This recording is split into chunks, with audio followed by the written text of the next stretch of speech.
제가 어린 시절에 그 친구들 중에서 5대 독자인 친구가 있었습니다. 그 친구는 자신만만했습니다. 어머니께 너무 큰 사랑을 받으니까 그것이 학창시절에 친구를 대할 때도 나타났습니다. 한마디로 잘난 척도 많이 하고 굉장히 교만한 상태였습니다. 그래서 제가 한 대 때려줬습니다. 제가 한 대 딱 때리니까 제대로 맞아가지고 눈이 파랗게 멍든 거예요. 이내 걱정이 많이 됐고 그 친구 주변에 친한 친구들도 많았기 때문에 좀 마음이 찜찜했습니다. 제가 친구들하고 학교에서 잘 놀고 이제 집으로 돌아갔는데 집안의 분위기가 이상한 겁니다. 아버지께서 식사를 하는데 화가 난 표정으로 그러시는 거예요. 왜 때렸니? 상황을 보니까 그쪽 어머니가 저희 집 사택까지 쫓아와서 한바탕 하고 가신 거예요. 목사님 나오라고 소리치고 그 앞에 대고 자식을 어떻게 키웠길래 애가 우리 애를 두들겨 팼다고 하면서 우리 귀한 자식 내가 한 번도 때린 적이 없는데 어디서 이렇게 하냐고 하면서 난리를 치고 간 겁니다. 그날 밤 저희 어머니께서 중재하지 않으셨으면 저는 정말로 그 밤 생각하기도 어려울 만큼 아버지께서 엄하셨거든요. 그렇게 위기를 잘 넘겼습니다. 그 친구가 사랑받는 것을 보면서 그땐 참 너무 또 극성이라는 생각이 들었습니다. 근데 이제 자녀를 키우면서 애가 맞고 왔을 때 부모 마음이 얼마나 속상할까. 눈이 시퍼렇게 멍들어서 왔을 때 얼마나 큰 충격을 받았겠어요. 어떤 이유든지 때린 사람은 가해자고 또 폭력배와 다를 바 없다고 생각됐을 겁니다. 지금은 생각하기를 그 어머니께서 자녀를 얼마나 많이 사랑하셨으면 얼굴에 자기 낯도 있고 시골이라 서로 다 할 텐데 쫓아가가지고 그렇게 할 정도면 많이 사랑하셨구나. 이런 생각을 좀 해보게 됩니다. 성경 말씀을 보면 하나님의 독생자 예수 그리스도라는 표현이 나옵니다. 하나님의 아들이라는 표현이죠. 하나님의 아들이라는 표현은 정확하게 우리가 생각하는 아버지와 아들과 그 관계와 같습니다. 하나님께서는 아들 예수 그리스도를 성경에 보니까 참 많이 사랑하셨다고 되어 있습니다. 여러분도 성경 말씀을 잘 보면 왜 성부 하나님, 성자 하나님, 신성을 가지신 분들이 이렇게 아버지와 아들의 관계를 통해서 역사하실까 의아할 수가 있습니다. 그러나 우리가 깨달아야 될 것은 하나님께서 하나님의 형상을 따라 우리를 만드셨습니다. 애초에 사랑은 하나님의 것이고 아버지와 아들의 사랑도 하나님의 것입니다. 그것을 우리가 그 형상대로 받아서 우리가 우리의 자녀를 사랑하는 것과 같은 것입니다. 하나님께서 먼저 사랑하셨던 분이라는 거죠. 우리가 그 모습을 따라가는 존재이죠. 하나님께서 아들 예수님을 너무나 많이 사랑한 말씀이 성경에 곳곳마다 나와 있습니다. 누가복음 2장 52절 말씀을 보니까 예수는 지혜와 키가 자라가며 하나님과 사람에게 더욱 사랑스러워 가시더라. 여러분 잘 보십시오. 하나님과 사람에게 사랑스러워 가시더라. 이 문구 자체가 굉장히 의미가 있습니다. 사랑스럽다는 표현을 성경은 잘 쓰지 않습니다. 아가서 말씀도 아니고 이 사복음서 중에 누가복음에서 예수님께서 사랑스러워 간다는 표현을 쓴다는 것은 엄청난 의미가 있습니다. 하나님께서 얼마나 사랑하셨으면 이렇게 성경에서 그것을 구체적으로 기록했을까 우리가 이해할 수 있는 것이죠. 마태복음 3장 16절과 17절 말씀을 보면 예수님께서 세례 받으실 때의 광경이 나옵니다. 이렇게 기록되어 있습니다. 예수께서 세례를 받으시고 곧 물에서 올라오실 새 하늘이 열리고 하나님의 성령이 비둘기같이 내려 자기 위에 임하심을 보시더니 하늘로부터 소리가 있어 말씀하시되 이는 내 사랑하는 아들이요 내 기뻐하는 자라 하시니라. 지금 세례를 받는 역사적인 광경 속에서도 갑자기 하늘의 문이 열리면서 비둘기같이 성령이 막 내려오셨습니다. 거기까지만 해도 괜찮습니다. 그런데 하나님께서 굳이 내 사랑하는 아들이다. 내 기뻐하는 자다. 이렇게 말씀하시는 겁니다. 우리가 자녀를 너무나 사랑하면 그 눈빛만 봐도 알 수가 있지요. 그리고 말하는 것을 들어보면 항상 자식 자랑한다고 그래요. 자기도 모르는 사이에 자꾸 자랑하게 되어 있습니다.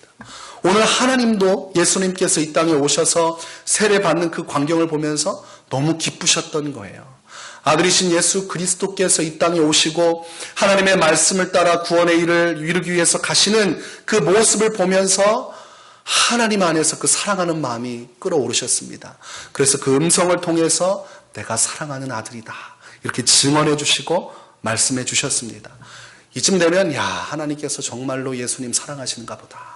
우리가 이 정도 가지고 놀랄 것도 아닙니다. 마가복음 9장 3절에 보면 변화산 사건이라고 합니다. 예수님께서 제자들을 데리고 산에 가셔서 높은 산에서 기도하실 때 그곳에 베드로와 야고보와 요한이 있었습니다. 그때 성경 말씀은 이렇게 기록합니다. 그 옷이 광채가 나며 세상에서 빨래하는 자가 그렇게 희게 할 수 없을 만큼 매우 희어졌더라. 이 세상에서 볼 수 없는 색감입니다. 누가 봐도 저거는 세상 사람들이 하얗게 할 수 없는 그 광채가 예수님의 옷 전체에 퍼졌습니다. 이제 빨래라는 표현을 쓴 거 보니까 서민적인 표현이죠. 사람이 아무리 빨래를 해도 희게 할 수 없는 하나님의 신성을 드러내는 광채가 예수님의 옷과 그의 몸 전체를 덮었습니다. 이상한 상황이지요. 그래서 이걸 통해서 제자들에게 예수님께서 하나님이시라는 것을 영적으로 보여주는 것입니다. 그때에 또 다른 이상한 장면이 나옵니다. 갑자기 구름이 막 몰려오면서 그 전체를 다 덮어버렸습니다. 아무것도 분간할 수 없을 만큼 큰 구름, 마치 구약시대의 성소 위에 성막 위에 임재했던 하나님의 구름과 같은 그 임재가 드리워지기 시작했고, 그리고 나서 또 소리가 들립니다. 그 소리가 무엇이냐면 이는 내 사랑하는 아들이니 너희는 그의 말을 들으라. 또 여기서도 하나님께서 예수님을 사랑하고 계시다고 말씀하고 있습니다. 구약시대 하나님을 아는 사람이라면 이 말씀은 이단과 같습니다. 구약시대 하나님은 말씀을 많이 하지 않으세요. 중간중간에 사건마다 하나님이 무슨 생각을 하시는지 선지자들에게 메시지를 던져주지만 하나님께서 사랑한다는 표현을 구체적으로 하시진 않습니다. 그래서 구약시대에 하나님만 본 사람은 하나님을 두려워합니다. 신약시대에 와서 예수 그리스도의 등장과 함께 나타난 것이 사랑한다는 표현입니다. 하나님께서 예수님을 얼마나 많이 사랑하셨는지 감추어져 있던 하나님의 속마음을 예수님과 함께 세상 가운데 풀어헤치십니다. 너희는 몰랐겠지만 이는 내 사랑하는 아들이다. 태초부터 나와 함께했던 내 아들이다. 요한복음 15장 9절에 보면 예수님께서도 이렇게 말씀하셨습니다. 아버지께서 나를 사랑하신 것 같이 나도 너희를 사랑하였으니 나의 사랑 안에 거하라. 예수님의 메시지의 근원의 핵심이 무엇이냐면 아버지께서 나를 사랑하셨다. 이것이 복음의 시작입니다. 하나님께서 예수님을 사랑하셨고 그 사랑 안에서 예수님도 우리를 사랑하셨고 그러니 너희도 그 사랑 안에 거하라고 말씀하시는 것입니다. 그러니까 하나님의 사랑이 얼마나 뜨겁고 강렬하며 이 복음의 시초가 되는지 성경 말씀을 통해서 우리가 깨우칠 수가 있습니다. 또한 하나님뿐만이 아니고 사람에게도 사랑스러워 가셨다고 성경은 말씀하고 있습니다. 예수님께서 태어난 지 8일이 지났습니다. 그러면 정결 예법을 따라서 예루살렘으로 들어가야 됩니다. 그리고 하나님께 제사를 드려야 됩니다. 성경에 보니까 산비둘기 한 쌍과 어린 집비둘기 둘로 제사를 드리려고 갔습니다. 근데 시몬이라는 사람을 만나게 됩니다. 근데 그때 그 사람이 어떤 마음에 감동이 있었냐면 너는 그리스도를 보기 전에는 죽지 않을 것이라는 성령의 감동이 있었던 사람입니다. 그래서 언젠가 나는 죽기 전에 예수님을 보게 될 것이라 막연하게 생각하면서 성전을 지키고 있을 때에 예수님께서 난 지 8일 만에 그 성전으로 들어가십니다. 그때 아기 예수를 볼 때에 성령의 감동이 그 사람을 뒤엎기 시작합니다. 그것이 누가복음 2장 28절과 32절의 말씀입니다. 시몬이 아기를 안고 하나님을 찬송하여 이르되 주제여 이제는 말씀하신 대로 종을 평안히 놓아주시는 도다. 내 눈이 주의 구원을 보았사오니 이는 만민 앞에 예비하신 것이요 이방을 비추는 빛이요 주의 백성 이스라엘의 영광이니이다. 예수 그리스도를 보면서 벅찬 성령의 감동과 감화를 통해서 하나님을 찬송하고 있습니다. 이 시몬이라는 사람이 아기 예수를 봤을 때 그 영광의 순간을 잊을 수 없을 것입니다. 하나님께서 약속하셨던, 하나님께서 수많은 선지자를 통해서 예언하셨던 아기 예수를 만나게 되는 아주 특별한 만남이었습니다. 주제여 이제는 말씀하신 대로 종을 평안히 놓아주시는도다. 예수님을 얼마나 사랑스럽게 바라보았겠습니까? 하나님께서 약속하셨던 구원자가 자기의 눈앞에 있다는 것을 보고 얼마나 그는 마음속 깊이 그를 사랑했겠습니까? 아셀지파 비누엘의 딸 안나라는 선지자도 등장합니다. 이 사람은 과부가 되었고 과부가 된 이후에 금식하면서 성전을 지켰습니다. 이 또한 하나님의 어린 양이신 예수 그리스도를 보게 되자마자 성령의 감동을 받고 그 아기를 보면서 하나님을 찬송합니다. 예수님이 가시는 곳마다 사람들이 성령의 감동을 받고 예수님께서 가시는 곳마다 사람들에게 큰 사랑을 입으셨습니다. 여러분, 이쯤 되면 예수님이 부럽습니까? 부럽지 않습니까? 여러분, 오늘 밤 집에 가는데 하나님께서 구름 위에 나타나셔서 이제 말씀하시는 거죠. 죄송합니다. 혜경아, 너는 나의 사랑하는 딸이다. 사람들이 다 듣고 있는데 구름 속에서 그 음성이 나타나요. 꿈만 같으시죠? 얼마나 기쁘겠습니까? 아마 잠도 못 주무실 겁니다. 예수님께서 가시는 곳마다 하나님이 그렇게 많은 사람에게 사랑을 받게 하시고 하늘의 음성을 들려주셨습니다. 상상조차 할 수 없는 일들이 일어났습니다. 이 말씀을 볼 때마다 부럽다, 부럽다. 예수님을 사랑하면 사랑할수록 이 말씀이 부럽습니다. 여러분, 선의의 경쟁이라고 하죠. 믿음에 우리가 선한 경쟁을 한다고 성경이 되어 있습니다. 예수님을 사랑하게 되면 이 선한 경쟁에 돌입하게 됩니다. 누구보다 더 많이 기도하고 싶고 누구보다 더 하나님 사랑받고 싶고, 그래서 누군가를 미워하고 이겨먹으려는 마음이 아니라 하나님께 더 인정받고 싶은 마음이 있어요. 그 마음은 아름다운 것입니다. 저도 한참 신학생 시절에 뜨거울 때는 누구보다도 하나님께 사랑받고 싶은 마음이 있었어요. 그래서 새벽 채플에 예배가 끝나면 끝까지 남아서 내가 마지막까지 기도해야겠다. 그런데 여러분, 항상 세상은 넓고 강자는 많습니다. 갈 생각을 안 하는 사람들이 있어요. 저는 그분이 거기서 사시는 분인 줄 알았습니다. 아니, 두 명이 끝까지 안 가는 거예요. 지금 낮에 9시가 되고 9시 반이 됐는데도 끝까지 안 가는 걸 보면서 겸손히 살아야겠구나 생각을 했습니다. 근데 제 마음속에는 하나님께 사랑받고 싶다. 하나님께 사랑받고 싶다.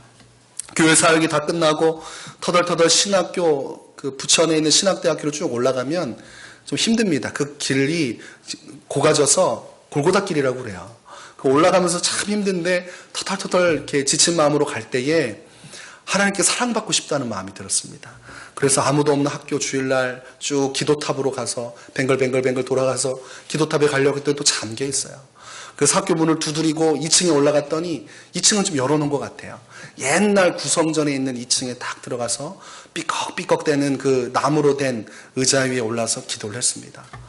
조용하고 정막이 오는데 아무 소리도 안 들려요. 그때 제 마음은 이 정도 했으면 기뻐하시겠지. 혼자 그 안에서 기도하면서 하나님 사랑을 더 받고 싶다. 이런 생각을 했습니다. 오늘 예수님의 모습을 보면 하나님의 너무나 큰 사랑을 받고 있습니다. 그래서 예수님을 묵상할 때마다 이분의 탄생도 특별한 탄생이요, 이분께서 자라난 삶의 곳곳마다 하나님께서 이렇게 증언해 주시니 얼마나 아름다운 삶을 사시는가 생각할 수가 있겠습니다. 자, 그렇다면 하나님 앞에서 여러분의 가치는 어느 정도가 될 것이라 생각합니까? 하나님은 여러분을 얼마나 사랑하십니까? 어떤 느낌이세요? 하나님이 나를 얼마큼 사랑하시죠? 하늘만큼 땅만큼. 네, 마지막 날 하늘과 땅은 다 없어진다고 되어 있는데, 그러면 여러분들 마음속에 딱 예수님이 나를 사랑하신다 하면 어떤 느낌이 오세요?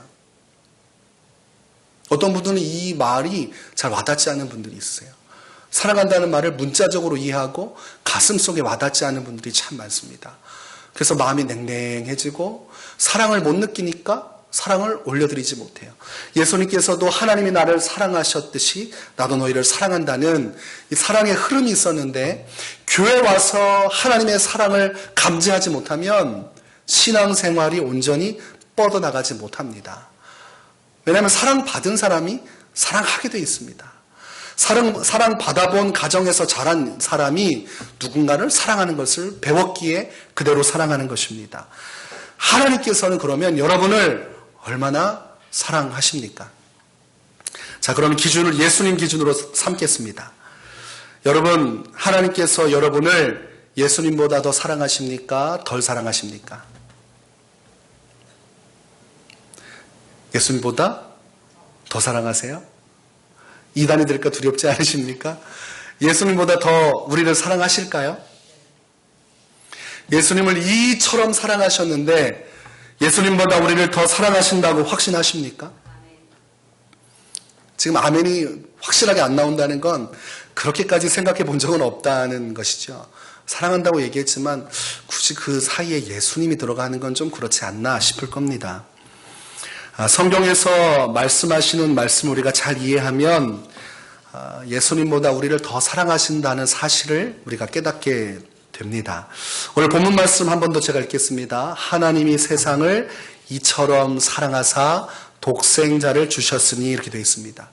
하나님이 세상을 이처럼 사랑했는데 이처럼은 무슨 뜻일까요? 지금 예수님을 사랑하는 장면이 성경에 쭉 나옵니다. 여러분 그것이 이처럼 사랑하사와 연결되어 있습니다. 예수님께서 보잘것없는 여관방 그 마구간에서 태어나셨습니다. 목수의 아들로 태어나셨습니다. 그리고 십자가에서 비참하게 죽으셨습니다. 가진 것 없고 자랑할 것 없고 위세 부릴 것 없는 아주 평범한 가정에서 자라나셔서 모진 고생을 하다가 마지막에 십자가에 결박당해서 비참하게 죽었습니다. 그런데 그 하나님께서는 그 예수님을 너무나 사랑합니다. 사랑함에도 불구하고 예수님을 그렇게 비참하게 태어나게 하시고 고생하게 하시고 십자가에서 죽이실 만큼 누구를 사랑한다고요? 이 세상은 누굽니까? 우리예요. 이 세상에 살아가는 우리를 너무나 사랑하셔서 자신이 그토록 사랑했던 예수님을 그렇게 죽이시기까지 우리를 사랑하셨다. 이렇게 되어 있습니다. 예수님을 사랑하면 사랑할수록 우리를 향한 그 큰 사랑은 더 커지는 것입니다. 예수님을 사랑하는 것과 우리를 사랑하는 것이 구분되는 것이 아니에요. 사랑하는 예수님을 그토록 고통 속에 두시면서까지 사랑하셨기에 예수님을 사랑하는 것만큼 우리를 향한 사랑은 더 뜨겁다는 것을 우리는 확신할 수가 있습니다. 아브라함의 아들 이삭을 제단에 결박하고 죽이려고 했습니다. 그리고 죽이려고 할 때에 하나님께서 막으셨습니다. 아브라함의 그 마음이 어떻겠습니까?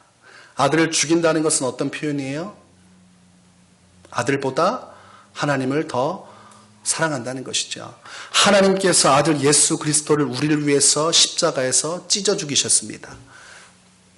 손목과 발목에 십자가를 지고 못자국을 내게 하시고 피를 흘려서 대속의 제물로 달아두시고 저주받은 자로 인생을 마감하게 하셨습니다.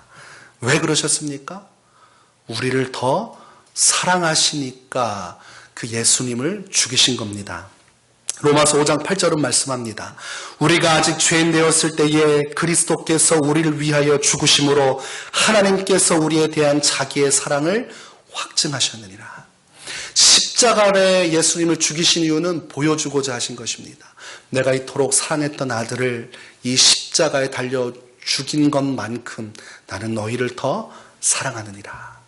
확증이라고 되어 있습니다. 누구도 이 십자가 앞에서 예수님보다 더 많이 우리를 사랑하신 주님의 사랑을 부인할 수 없도록 하나님께서 높이 예수님을 달아두셨다는 것입니다. 2008년 쓰촨성 대지진 당시에 엄청난 사람들이 죽어나갔습니다. 그 피해 현장을 복구하기 위해서 수많은 구조대원들이 다 투입됐습니다. 그 많은 피해와 그 많은 죽음의 상황 속에서 많은 사람들이 시체로 막 끌려나가기 시작했습니다. 그것을 주도하던 구조대장이 어느 날 파헤치다가 한 여인의 시신을 발견하게 됩니다. 이미 숨이 끊어진 지 오래됐습니다.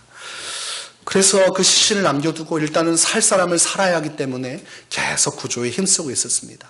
근데 마음속에 계속 걸리는 겁니다. 그 여자가 자꾸 생각이 나니까 다시 한 번 더 그 현장으로 돌아가서 그 여자를 잘 살폈습니다. 그런데 그 여자 품 안에 아기가 천으로 가려져 있었습니다. 보니까 아기가 살아있어요. 아기가 생명을 띠고 있고 숨을 쉬고 있어서 응급구조를 해서 이 아기를 살립니다. 근데 그 천 안에 핸드폰이 하나 있었습니다. 그리고 핸드폰 안에 문자로 이렇게 써 있었습니다. 너무 사랑스러운 내 아가, 만약 네가 살게 된다면 이것만은 기억해 주길. 엄마는 너를 사랑한단다.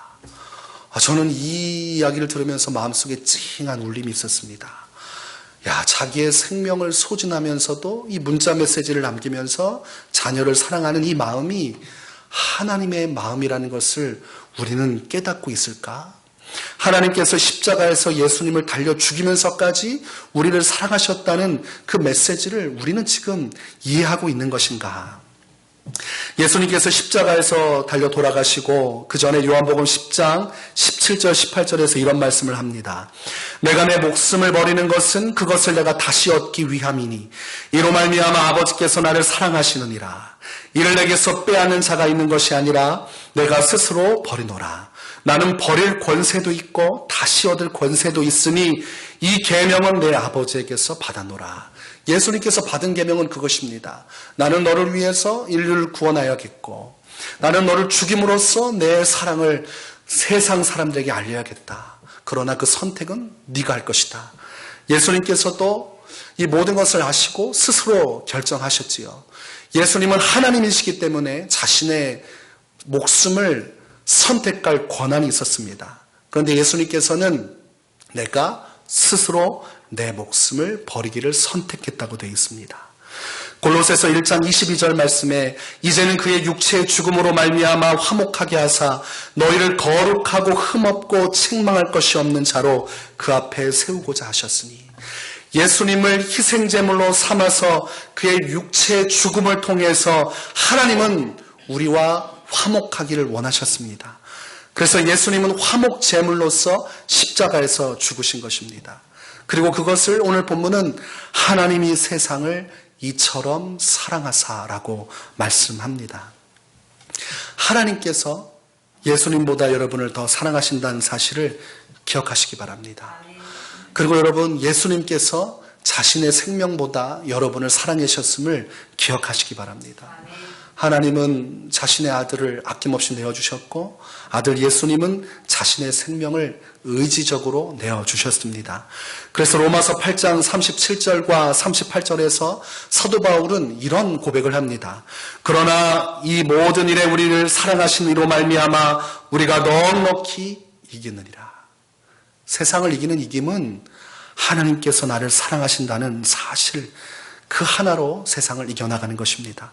내가 확신하노니 사망이나 생명이나 천사들이나 권세자들이나 현재일이나 장래일이나 능력이나 높음이나 깊음이나 다른 어떤 피조물이라도 우리를 우리 주 그리스도 예수 안에 있는 하나님의 사랑에서 끊을 수 없으리라. 이것이 사도 바울이 믿고 있는 복음의 핵심입니다.